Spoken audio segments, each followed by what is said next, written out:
खबरुनि जो सिलसिलो अॻिते वधंदे अव्हांखे हिकु ॿी आम ख़बरूं त वादी तेरह में सिक्योरिटी फोर्सिस जो दहशतगर्दी ख़िलाफ़ ऑपरेशन थियो आहे।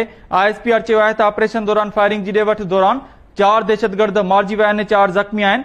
ISPR चयो आहे त दहशतगर्दनि सां फायरिंग जी ॾे वठि में 2 जवान शहादत माणी आहे। अव्हांखे अपडेट कयूं त वादी तेरह में सिक्योरिटी फोर्सिस जो दहशतगर्दनि ख़िलाफ़ ऑपरेशन कयो वियो आहे। ऑपरेशन दौरान फायरिंग जी ॾे वठि दौरान 4 दहशतगर्द मारिजी विया आहिनि, 4 ज़ख़्मी आहिनि। ISPR चयो आहे त दहशतगर्दनि सां फायरिंग जी ॾे वठि में 2 जवान शहादत माणी आहे। अव्हांखे अपडेट कयूं त वादी तेरह में सिक्योरिटी फोर्सिस जो दहशतगर्दनि ख़िलाफ़ ऑपरेशन थियो आहे। ISPR चयो आहे त ऑपरेशन दौरान फायरिंग जी ॾे वठि दौरान 4 दहशतगर्द मारिजी विया, 4 ज़ख़्मी आहिनि। दहशतगर्दनि सां फायरिंग जी ॾे वठि में 2 जवाननि शहादत माणी आहे।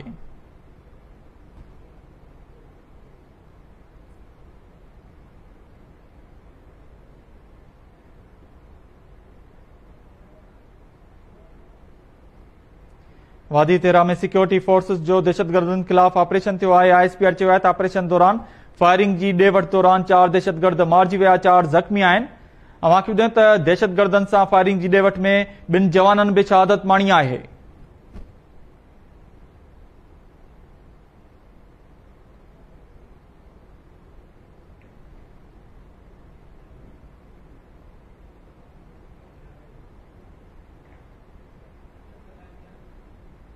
इन हवाले सां वधीक तफ़सीलनि लाइ असां सां लाइन ते मौजूद आहे KT न्यूज़ जो रिपोर्टर असद शर। जी असद, अपडेट कजो।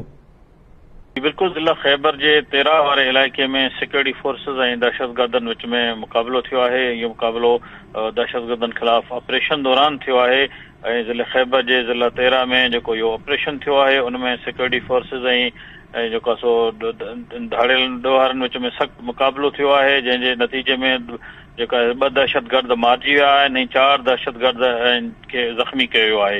इन हवाले सां जेको ISPR पधराई कई आहे त दहशतगर्दनि वटां वॾे तादाद में असलो ऐं गोला बारूद बि हथु कयो वियो आहे, जॾहिं त दहशतगर्दनि सां मुक़ाबले में सिक्योरिटी फोर्सिस जा 2 जवान शहीद थी विया आहिनि, जिन में सिपाही बासित अली जंहिंजी उमिरि 24 साल आहे ऐं पिशावर जो रवासी आहे। ॿियो सिपाही वकास अली शाह आहे जंहिंजी उमिरि 26 साल आहे, उहो 4सदा जो रवासी आहे। इहे 2 ॼणा शहीद थी विया आहिनि, जॾहिं त ISPR जो जेका पधराई कई आहे हुन में चवणो आहे त दहशतगर्दनि खे कैफ़रे किरदार ताईं पहुचाइण जे लाइ इहो ऑपरेशन जारी रहंदो ऐं सिक्योरिटी फोर्सिस जूं जेके कुर्बानियूं आहिनि उहे रायगान न वेंदियूं। जी, वॾी महिरबानी अपडेट करण लाइ असद शर।